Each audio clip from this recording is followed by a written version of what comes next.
Good morning అండి. నా పేరు డాక్టర్ కళ్యాణ్. ఓపీడీకి పేషెంట్ వచ్చే మోస్ట్ కామన్ కంప్లైంట్ చెస్ట్ పెయిన్తో వస్తారు. ఆ చెస్ట్ పెయిన్ కార్డియాకా నాన్ కార్డియాకా అని కన్ఫ్యూజ్ అవుతుంటారు. కొంతమంది కార్డియాక్ చెస్ట్ పెయిన్ని గ్యాస్ పెయిన్ అనుకొని లైట్ తీసుకుంటుంటారు. కొంతమంది గ్యాస్ పెయిన్ని కార్డియాక్ చెస్ట్ పెయిన్ అనుకొని బాగా కన్ఫ్యూజ్ అవుతుంటారు. ఈరోజు మనం కార్డియాక్ చెస్ట్ పెయిన్కి నాన్ కార్డియాక్ చెస్ట్ పెయిన్కి ఎట్లా డిఫరెన్షియేట్ చేసుకోవాలో ఈరోజు ఎక్స్ప్లెయిన్ చేస్తా అండి. చెస్ట్ పెయిన్ క్లాసికల్గా ఎలా ఉంటుందంటే సెంట్రల్గా ఉంటుందండి, డిఫ్యూజ్గా ఉంటుంది, ఒక చోట లొకేట్ చేయలేము. ఆ పెయిన్ ఎలా ఉంటుందంటే ఎవరు మన ఛాతి పైన కూర్చున్నట్టు కానీ, లేకపోతే ఒక వేగ్ అనీజీనెస్ కానీ, లేకపోతే ఛాతిని ఎవరు పిండినట్టు కానీ, లేకపోతే మంటలా ఉండడం కానీ అలా అనిపిస్తుంది. తర్వాత దీంతో పాటు ఆయాసం కానీ, గుండె దడ కానీ, లేకపోతే చెమటలు పడ్డం కానీ, వామిటింగ్ వచ్చిన ఫీలింగ్ ఉంటుంది. ఇది మామూలుగా కార్డియాక్ పెయిన్ అయితే more than 3 to 4 minutes continuous pain ఉంటుంది.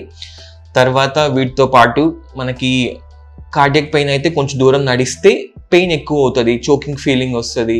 తర్వాత రెస్ట్ తీసుకుంటే కొంచెం తగ్గుతుంది. కార్డియాక్ పెయిన్ చెస్ట్ నుంచి జాకి రేడియేట్ అవ్వడం కానీ, షోల్డర్స్కి రేడియేట్ అవ్వడం కానీ, నెక్కి రేడియేట్ అవ్వడం కానీ అలా ఉంటుంది. అదే నాన్ కార్డియాక్ పెయిన్ అయితే అలా రేడియేషన్ ఏమి ఉండదు. నాన్ కార్డియాక్ పెయిన్ మనం నడిచినప్పుడు కానీ, లేకపోతే ఎమోషనల్ స్ట్రెస్ తీసుకున్నప్పుడు మాత్రం ఎక్కువ అవడం అలాగేమి ఉండదు. తర్వాత non cardiac pain mostly seconds ఉంటుంది, 1 second 2 seconds pricking type pain లా ఉంటుంది, వచ్చి వెళ్ళిపోతుంటుంది. తర్వాత కొంతమందికి షోల్డర్ పెయిన్ని, నెక్ పెయిన్ కూడా కార్డియాక్ పెయిన్ అనుకుంటాము. ఒకవేళ మనకి షోల్డర్ పెయిన్ అనుకోండి, ఒకవేళ షోల్డర్ని ఇట్లా స్ట్రెచ్ చేసినప్పుడు ఒకవేళ పెయిన్ ఎక్కువైంది అనుకోండి, అది మోస్ట్లీ నాన్ కార్డియాక్ పెయినే ఉంటుంది.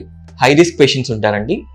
చెస్ట్ పెయిన్ మనకి కార్డియాక్ కాస్ అవ్వడానికి వాళ్ళు ఎవరెవరంటే డయాబెటిక్ పేషెంట్స్ కానీ, హైపర్ టెన్సివ్ పేషెంట్స్ కానీ, హై కొలెస్ట్రాల్ పేషెంట్స్ కానీ, బిఎంఐ ఎక్కువ ఉన్న పేషెంట్స్ కానీ, లేకపోతే హై కొలెస్ట్రాల్ ఉన్న పేషెంట్స్ కానీ, లేకపోతే అన్హెల్తీ ఫుడ్ హ్యాబిట్స్ ఉన్న వాళ్ళ కానీ, ఫ్యామిలీ హిస్టరీ ఉన్న వాళ్ళ కానీ. లో రిస్క్ ఫ్యాక్టర్స్ ఎవరికి ఉంటాయంటే యంగ్ ఫిమేల్స్ కానీ, లెస్ దాన్ 45 years ఉన్న ఫిమేల్స్కి కార్డియాక్ చెస్ట్ పెయిన్ వచ్చే కన్సర్న్ అసలు లేదు.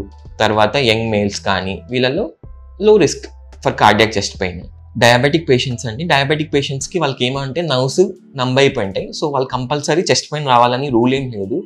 వాళ్ళలో ఎలాగ వస్తుందంటే చెస్ట్ కార్డియాక్ పెయిన్ స్వెట్టింగ్ కానీ, అనీజినెస్ కానీ, లేకపోతే వామిటింగ్ వచ్చినట్టు ఉండడం కానీ ఇలా ఉన్నప్పుడు హాస్పిటల్ కంపల్సరీ వెళ్ళాలి. తర్వాత హాస్పిటల్కి కార్డియాక్ పెయిన్ వచ్చిన తర్వాత హాస్పిటల్కి వచ్చిన తర్వాత డాక్టర్స్ ఎలా ఎవాల్యుయేట్ చేస్తారంటే ఈసీజీ తీస్తాము, ఎకో చేస్తాము, టీఎంటీ చేస్తామండి. టీఎంటీ వల్ల 90% cardiac pain non cardiac pain తెలిసిపోతుంది.